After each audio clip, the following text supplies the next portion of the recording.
Olá meninas e meninos, tudo bem? Hoje a minha aula é sobre a revolta da vacina. Todo mundo já ouviu falar, já caiu em prova, né? Bom, eu vou falar primeiro, vou começar a aula com uma notícia que saiu no jornal no Rio de Janeiro em 1904. No dia 14 de novembro de 1904, há mais de 100 anos. Saiu uma notícia na Gazeta de Notícias do Rio de Janeiro, então capital do país. Aspas, tiros, brigas, engarrafamento de trânsito, comércio fechado, transporte público assaltado e queimado, lampiões quebrados, apedradas, destruição de fachadas de edifícios públicos e privados, árvores derrubadas. O povo do Rio de Janeiro se revolta contra o projeto de vacinação obrigatória proposto pelo sanitarista Oswaldo Cruz. Essa notícia, como eu falei, saiu no dia 14 de novembro de 1904. E essa revolta contra a vacinação obrigatória ocorreu entre dia 10 e 16 de novembro de 1904. E o motivo, como foi dito, foi a vacinação obrigatória, imposta pelo governo federal contra a varíola, tá? Uma paradinha para falar dessa doença infecto-contagiosa chamada varíola. É causada por um vírus e é considerada extinta desde 11 de setembro de 1978, ano que ocorreu o último caso que vitimou uma médica num laboratório inglês. Foi a primeira doença erradicada pelo homem graças à grande campanha de vacinação em todo o mundo. Sua erradicação foi anunciada pela Organização Mundial da Saúde em 1980. A varíola, até então, foi a causa de epidemias mortíferas. A varíola teria surgido na Índia, tendo sido responsável provavelmente pela catastrófica e mortífera epidemia ocorrida em Atenas, que, segundo Tucídides, matou 1/3 da população em 430 a.C. 430 a.C. Ele deixou esse testemunho. Tucídides, 1/3 da população de Atenas morreu com essa doença. Vou falar um pouquinho sobre quem era esse Tucídides, para deixar registrado em 430 a.C. que 1/3 da população de Atenas morreu com essa doença. Tucídides, ele nasceu em 460 a.C. e vai morrer em 400 a.C. Então ele viveu 60 anos, tá?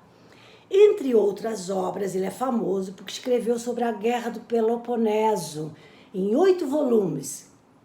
E o que é a Guerra do Peloponeso? Entre Esparta e Atenas, vocês deram nas aulas. E ele foi um dos primeiros a notar, o Tucídides, foi um dos primeiros a notar que as pessoas que sobreviviam às epidemias, tá, em Atenas, eram poupadas durante surtos posteriores. Esse conhecimento foi muito importante para o futuro remoto, foi a base da vacinação, porque ele viu, aqueles que foram contaminados num surto, deviam morrer logo, serem os primeiros a morrer no segundo surto, e não, eles eram poupados. Então esse conhecimento foi muito, muito, muito importante, tá? Bom, suas ideias, tá?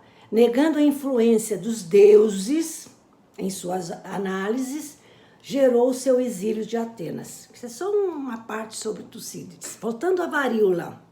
A varíola também foi uma das principais responsáveis pela destruição das populações nativas da América, com a chegada de Colombo e dos europeus aqui na América, tá?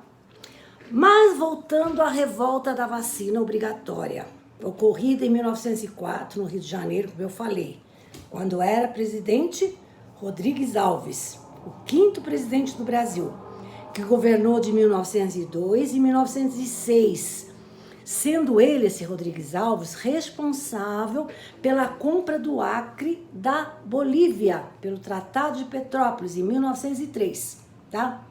Bom, uma parte. Em 1918, ele foi eleito de novo, foi reeleito para o segundo mandato, o Rodrigues Alves, mas nem assumiu o governo porque foi vítima da gripe espanhola. Lembram da gripe espanhola? Gripe que atacou, né, 2/3 da população e fez mais de 11 mil vítimas só no Rio de Janeiro, tá? Mas voltando à chamada revolta da vacina, de novo, de 1904, no governo de Rodrigues Alves, quando era sanitarista Oswaldo Cruz. Revejam essa aula de Oswaldo Cruz. Nesse ano, 1904, chegou a 1.800 internações só no Hospital São Sebastião, no Rio de Janeiro. E o prefeito Pereira Passos e as campanhas de saneamento eram lideradas, como eu falei, pelo médico sanitarista Oswaldo Cruz. Doenças como varíola, peste bubônica, febre amarela assolavam muito a população carioca e preocupavam demais as autoridades. E com o intuito de controlar tais doenças e, logicamente, modernizar a cidade do Rio de Janeiro, o presidente Rodrigues Alves iniciou uma série de reformas urbanas a cargo do prefeito Pereira Passos. E também reformas sanitárias que mudaram a geografia da cidade e o cotidiano da população. Ruas foram alargadas, cortiços foram destruídos. E em junho de 1904, o governo fez uma proposta de lei que tornava obrigatória a vacinação da população. Apesar dos exaltados debates entre os legisladores, a lei foi aprovada em 31 de outubro. E um projeto de lei exigia comprovantes de vacinação para matrícula nas escolas, obtenção de empregos, viagens, hospedagens e até casamentos. E previa-se pagamento de multas para quem resistisse à vacinação. Quando essa proposta vazou para a imprensa, o povo indignado iniciou uma série de conflitos, como eu já falei, e grandes manifestações, incêndios, foi uma bagunça danada. No dia 16 de novembro foi declarado estado de sítio.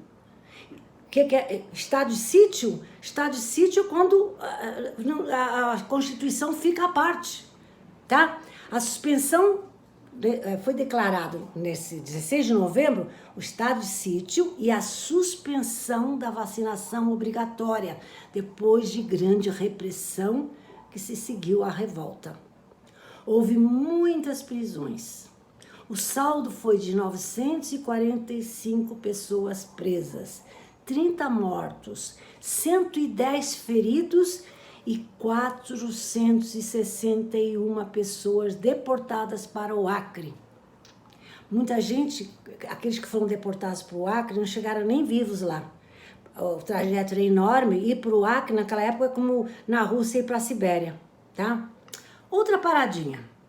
Estado de sítio caracteriza-se pela suspensão temporária de direitos e garantias constitucionais para que decisões sejam tomadas, tá?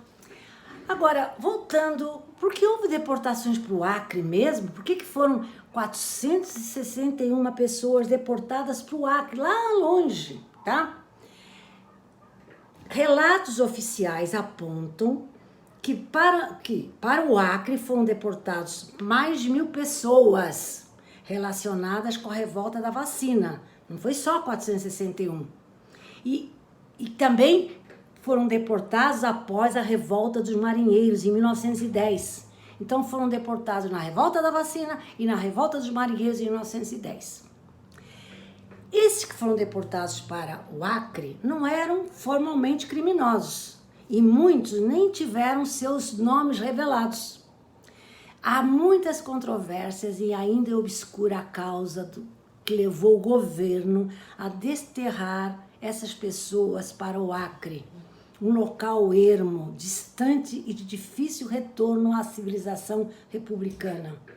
Muitos dos desterrados, aqueles que foram obrigados a ir para o Acre, muitos desses desterrados, sobreviventes da viagem, foram destinados a trabalhar na estrada de ferro Madeira Mamoré. Aqueles que chegavam vivos, que muitos morriam no caminho. Sobre essa estrada de ferro, um dia darei uma aula posteriormente, que é muito interessante também. Como eu falei antes, ir para o Acre naquela época é como na Rússia ir para a Sibéria. Trabalho forçado, né? E dificilmente sairia dali. Mas voltando à revolta da vacina. No mesmo dia em que o governo decretou estado de sítio, a vacinação obrigatória foi suspensa. A revolta popular teve o apoio dos militares, que tentaram usar essa massa insatisfeita para derrubar, sem sucesso, o governo de Rodrigues Alves. Em 1908, isso aconteceu em 1904. Em 1908, nova epidemia de varíola matou mais de 6 mil pessoas no Rio de Janeiro. E nesse ano, quando a vacina não era obrigatória, a população começou a procurar voluntariamente os postos de saúde para se vacinar, por verem que o número de casos tinha baixado muito nos anos anteriores, principalmente aqueles que foram vacinados. E as filas, né, de voluntários que queriam tomar vacina foram enormes, essas filas. Tem até fotos delas. Bom, para terminar essa aula, algumas curiosidades. Em 1796, com as pesquisas de Eduardo Jenner, as vacinas passaram a ser usadas semelhantes às atuais. Século XVIII. A primeira doença a receber uma vacina foi a da varíola, após matar quase 300 milhões de pessoas no século XX. Mais de 300 milhões de pessoas. O Instituto Butantan é hoje um grande aliado da imunização em massa no Brasil. Produtos de 8 tipos de vacina. Era produtor de 8 tipos de vacina. Raiva, HPV, hepatite A, hepatite B, influenza e Covid-19. Atualmente, por ano, são fabricadas 80 milhões de doses de imunizantes lá no Instituto Butantan contra a influenza, a gripe. Gente, eu vou ficar por aqui. É uma aula curtinha, mas eu achei bom, né, eu gravá-la, porque é bem atual, né? É bem atual. Vocês revejam a aula e reflitam, né? Reflitam, que é muito importante, tá bom? Beijos!